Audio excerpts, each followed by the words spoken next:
अशतर औसाफ साहब माहिर कानून में ज्वाइन किया, बहुत शुक्रिया अशतर औसाफ साहब अपने कीमती वक्त देने के लिए। जिस तरह से इल्ज़ामात हैं और चार्जशीट किया गया रियासती तहफ़्फ़ुज़ और मफाद को जो है उन्होंने नुकसान पहुँचाया, इस किस्म की सज़ा के ऊपर कानून के मुताबिक क्या सख्त सज़ा हो सकती है इनको? देखिए, सज़ा तो जाहिर है जब चार्ज जो है उसके मुताबिक एविडेंस आएगा और सब कुछ होगा, लेकिन जो सज़ा हमारा मुल्क इससे गुजर रहा है, जिस सजा से गुजर रहा है, उसके हम मुर्तकब नहीं हैं। देखिए, हर ताले आज़मा ने हमारे साथ खेल खेला है, हमें इस्तेमाल किया है, और ख़ास तौर पे जब ऐसे इम्पोर्टेंट मनासिब पे रहे लोग हों, जब वो इस तरह का काम करें तो करार वाकई सज़ा मिलना चाहिए। क्यों? क्योंकि न सिर्फ इनकी जिम्मेदारियां ज्यादा होती हैं, बल्कि इनके इन्फ्लुएंस में बहुत सारे लोग होते हैं, और इनको देखकर फिर और बहुत सारे लोग जो हैं वो हौसला पकड़ते हैं कि अगर ऐसे लोगों को कुछ नहीं कहा गया तो हम भी ऐसे काम कर सकते हैं जो मुल्क और कौम के साथ खिलवाड़ हो, मुल्क और कौम के साथ जो है वो बदअमनी और इंतशार का जरिया बनते हैं। ठीक, और अशरफ साहब जी जी जी प्लीज करिए। जी आप बात नहीं। अब मैं बस ये जानना चाह रहा था, आपकी नज़र में जो अगला प्रोसेस है वो कितनी जल्दी मुकम्मल हो सकता है? देखिए, ये केसेस चूंकि लगाए जाते हैं, बाकी जो अदालतें होती है ना, वो और बहुत सारे केसेस सुन रही होती हैं। ये केसेस होते हैं जो एक ही मामले को सुनने के लिए, अदालतें होती हैं जो एक ही मामले को सुनने के लिए होते हैं। उसमें प्रोसेसेस में 7 दिन, 8 दिन, 10 दिन, ये प्रोसेसेस के अंदर टाइम लैग्स होते हैं और डे टू डे चलते हैं। आपको ये भी बताऊं कि इंटरेस्टिंगली जब ये अदालतें बैठती हैं तो ये गवाहान को ओथ दिया जाता है, बल्कि जजेस भी ओथ लेते हैं, प्रोसिक्यूटर भी ओथ लेता है कि वो कानून के मुताबिक ही चलेंगे। ये एक यूनिक बात है जो कि आम अदालतों में ऐसा नहीं होता। तीसरी बात यह है कि इसके अंदर जो डिफेंस है वो आपको पूरा हक होता है अपना डिफेंस पेश करने का, आपको एक्सेस होता है हर चीज के ऊपर।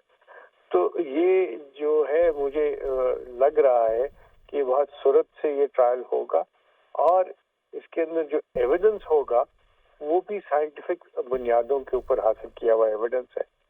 इसमें ये भी हमें नजर आएगा कि इसके अंदर कौन कौन से लोग इनके साथ शामिल थे। अकेले तो ये नहीं होता, इंतशार अकेला आदमी नहीं फैलाता, ये एक पूरा का पूरा मजबूत एक नेटवर्क होता है, और अल्लाह करे कि ये नेटवर्क टूट जाए, अल्लाह करे कि हमारा मुल्क बेहतरी की तरफ चले। अच्छा अशतर और साहब, जिस तरह से अब ये चार्जशीट इनको कर दिया गया है और जिस तरह से आप लिंक्स की बात कर रहे हैं, क्योंकि एक अकेला बंदा तो इस काम में शामिल नहीं हो सकता, अगर बानी पीटीआई के साथ इनके लिंक्स जो हैं वो नजर आ रहे होते हैं और वो साबित भी हो जाते तो उनके लिए कितनी मुश्किलात होंगी? मुश्किलात तो उन्होंने हमारे लिए की हैं। मुश्किलात जो है वो हम उन मुश्किलात में से गुजर रहे हैं। वो तो अपनी खमियाजा भुगतेंगे अपने कारकर्दगी का, अपने कामों का, लेकिन हमें तो नाकर्दा गुनाहों की सजा मिल रही है। हम जिस शिकंजे में फंसे हुए हैं, चाहे वो इकोनॉमिक शिकंजा है, चाहे वो इंतशार का शिकंजा है, चाहे वो जो है अमन व अमान की बात है, ये सब चीजें जो है ये हम खाम में इसमें है, क्योंकि हवस इक़्तिदार जो है जब वो लोगों को इस नहज पे पहुंचा दे तो फिर उनको करार वाकई सजा ही मिलनी चाहिए।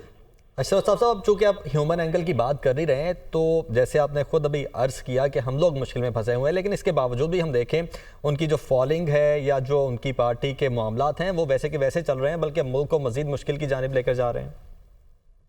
देखिए, मुझे यकीन है कि इनकी पार्टी में भी कुछ ऐसे एलिमेंट्स हैं, कुछ ऐसे लोग हैं जो कि सेन वॉइसेस हैं। मुझे ये भी यकीन है कि ये पॉलिटिकल माइंडेड लोग जो है वो अपने आप को डिस्टेंस करेंगे उन लोगों से जो कि इंतशार और बदअमनी की करते हैं, जो ये कहते हैं कि ये एक ही शख्स जो है वही इस चीज के काबिल है कि वो प्राइम मिनिस्टर भी बनाया जाए और उसको प्रेसिडेंट भी बनाया जाए।